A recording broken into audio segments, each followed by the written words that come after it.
Բարև ձեզ, դուք դիտում եք Հորիզոնը։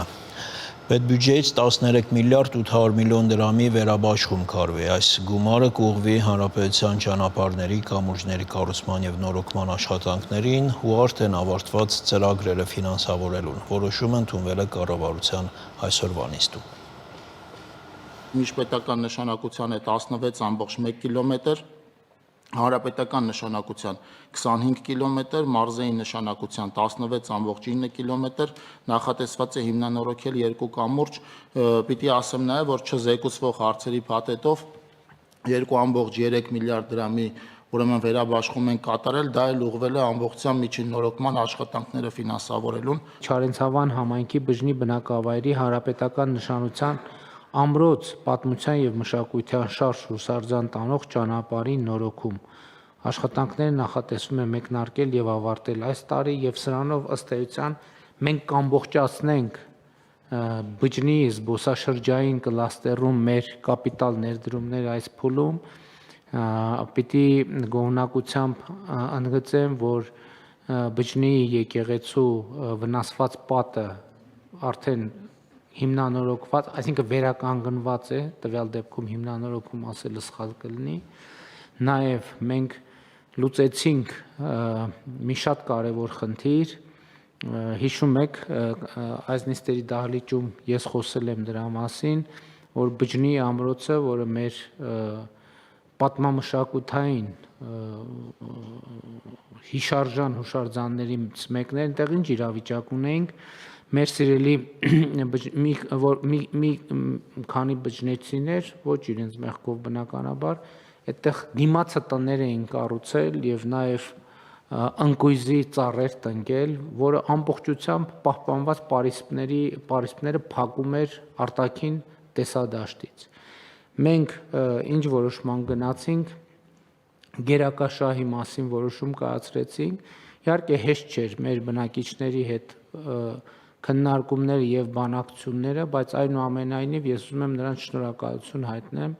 որ ինչքան էլ դժվար էր, այնուամենայնիվ այդ մի ըմբռնման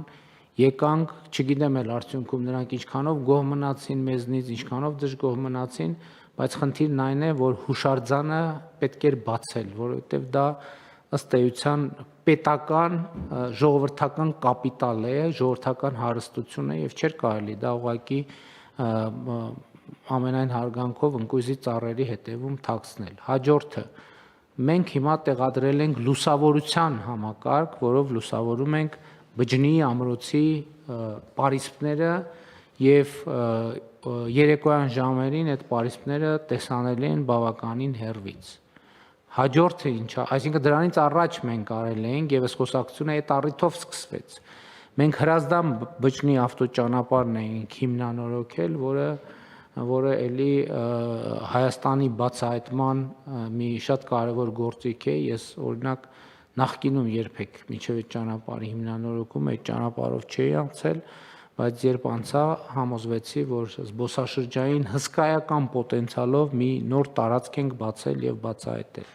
Դրանից հետո այդ ճանապարհով գնալից էր, երբ ես այցելեցի բջջի եկեղեցի եւ տեսա, որ եկեղեցու պատը ըստ էության փլուզման շեմին է, որովհետեւ հենակներ էին դրված, որպեսզի պատը շուրջ չգա, հիշում եք կառավարության նիստում այդ հարցը բարձրացրեցին, կառավարությունը գումարը հատկացրեց եւ բջջի եկեղեցու պատը հիմնանորոգվեց։ Հաջորդ գործողությունը հետեւյալն էր, որ դեպի բջջի ամրոց տանող ճանապարհը շատ վատ վիճակում էր, որովհետեւ եւ նույնիսկ զբոսաշրջային հոսքերի ապահովման համար խնդրահարույց եւ ահա այս որոշմամբ մենք ապահովում ենք նաեւ բջջի ամրոց տանող ճանապարհի հիմնանորոգումը։ Ազգային ժողովի մշտական հանձնաժողովների համատեղ նիստում երեկվանից մեկնարկել են Հայաստանի Հանրապետության 2024 թվականի պետական բյուջեի կատարման մասին տարեկան հաշվետվության նախնական քննարկումները,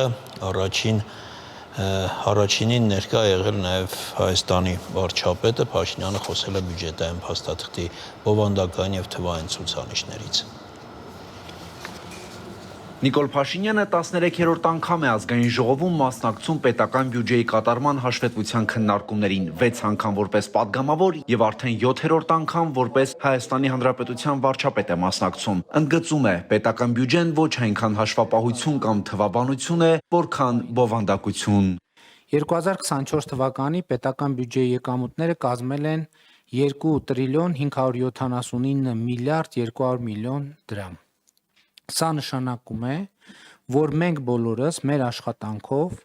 այսքան գումար ենք տվել, բերել, փոխանցել պետական բյուջե,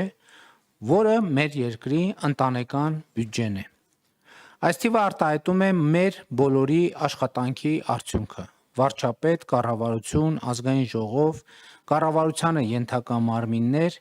բայց նաև քաղաքացիներ, խոսքը բոլոր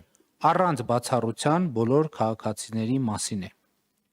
2024 թվականին նրանց մի մասը չի աշխատել, մյուս մասը աշխատել է։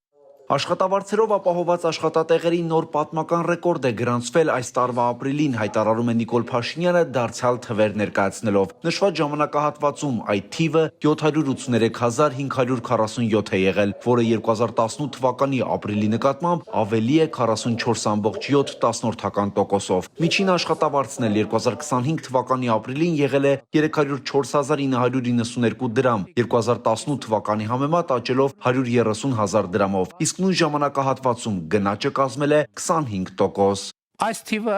վկայությունն է այն բանի, որ մարդիկ Հայաստանում ավելի լավ են ապրում եւ ավելի լավ են ապրում գնաճի հաշվառումով եւ ավելի լավ են ապրում շուրջ 50%-ով։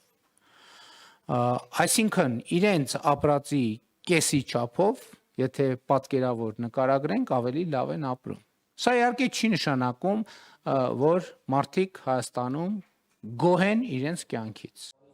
Նիկոլ Փաշինյանի խոսքով Հայաստանում բարձր աշխատավարձ հիմնականում 80-ից 90%-ով ստանում են նրանք, ովքեր մրցունակ կրթություն են ստացել, իսկ ցածր աշխատավարձ մոտավորապես 80-ից 90%-ով ստանում են նրանք, ովքեր չեն ստացել մրցունակ կրթություն։ Հետևաբար կառավարությունում տեղի ունեցած քննարկումների արդյունքում որոշել են հանրակրթական դպրոցներում աշակերտներին հենց այս ուղերձը տալ՝ լավ սովորեք, որ լավ ապրեք։ Կարծում եմ պետք է նաև ձևակերպել ինչ է նշանակում լավ ապրել լինում է նշանակում եմ կարծիքով լինել երջանիկ, իսկ երբ է անհատը երջանիկ։ Իմ կարծիքով անհատը երջանիկ է, երբ ազատ է, պաշտպանված է, առողջ է, ստեղծագործ է,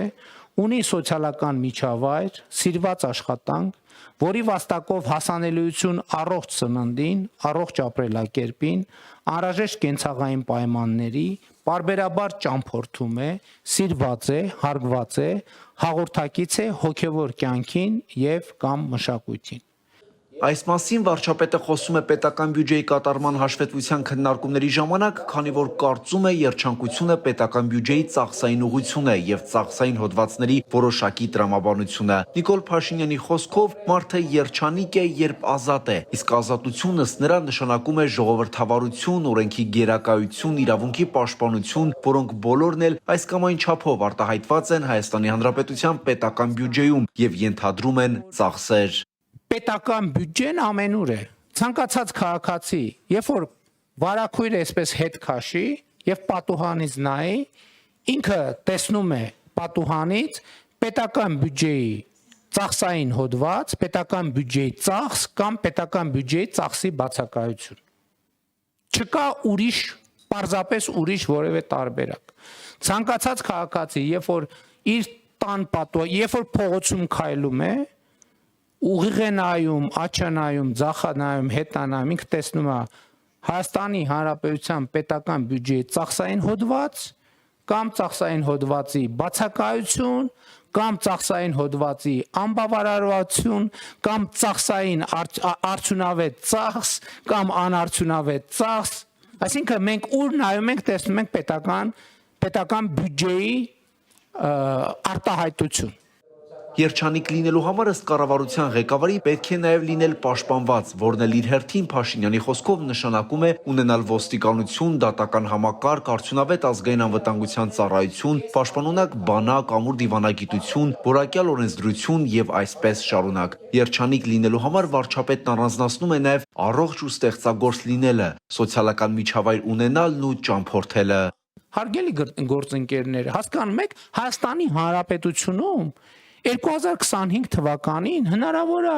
29 եվրոյով, 30 եվրոյով, 50 եվրոյով տոմս գնել ինքնաթիռի։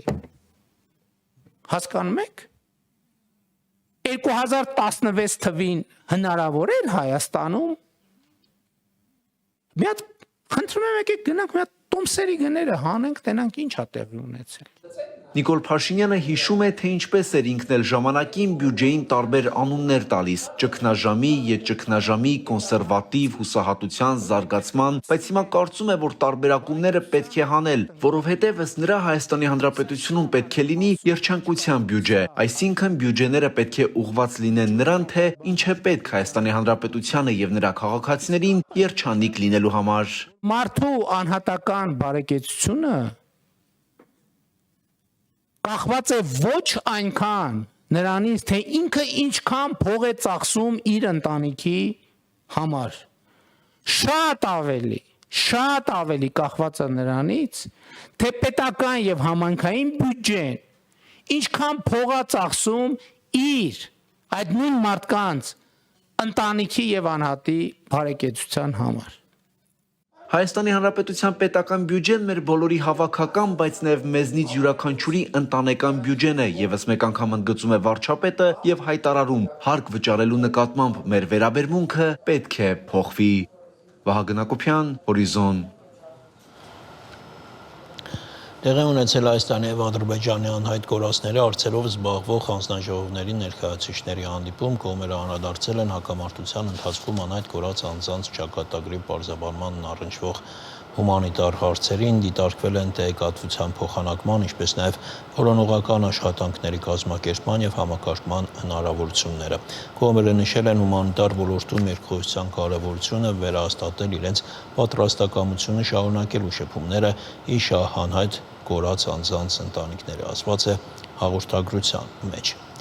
Հայաստանի եւ Ադրբեջանի համապատասխան կառույցների միջև ձեռք է բերվել նախնական պայմանավորվածություն համատեղ իրականացնել որոնողական աշխատանքներ ուղղված Լեռնային Ղարաբաղի հակամարտության ընթացքում անհետ կորած անձանց ճակատագրերի պարզաբանմանը։ Այս մասին ազգային անվտանգության ծառայության տնօրեն Արմեն Աբազյանը հայտնել է խորհրդարանում տեղի ունեցած չեպազրույցում, մանրամասնելով երկու երկրների անհետ կորածների հարցերով զբաղվող հանձնաժողովների հանդիպման արդյունքները։ Սա արդեն երկրորդ հանդիպումն է, քննարկվել է անհետ կորածների ճակատագրերին հնարավոր որոնողական աշխատանքներին վերաբերող հարցեր։ Նախնական պայմանավորվածություն կա, որպեսզի այդ աշխատանքները շարունակական բնույթ կրեն, հայտարարել է ազգային անվտանգության ծառայության տնօրենը։ Աբազյանը նշել է, որ Հայաստանը ամենաշատն է շահագրգռված շոշափելի արդյունքների ձեռքբերմամբ։ Տարածքային կառավարման եւ ենթակառուցվածքների նախարար Դավիթ Խուդակյանը ընդունել է Միացյալ Նահանգների էներգետիկայի դեպարտամենտի միջազգային միջուկային քաղաքականության հարցերով փոխքարտուղարի տեղակալ Ալեշիա Դունկանի գլխավորած պատվիրակությանը։ Կողմերը երկուստեք պատրաստակամություն են հայտնել հետագա համագործակցությունը խորացնելու հարցում, քննարկվել են Միացյալ Նահանգների հետ էներգետիկ ոլորտում համագործակցության եւ խաղաղ միջուկային էներգիայի օգտագործման ոլորտում Հայաստանի եւ Միացյալ Նահանգների համագործակցության շրջանակին վերաբերող մի շարք հարցեր։ Այսքանը մեր հաջորդ թողարկումը ժամը 15-ին է։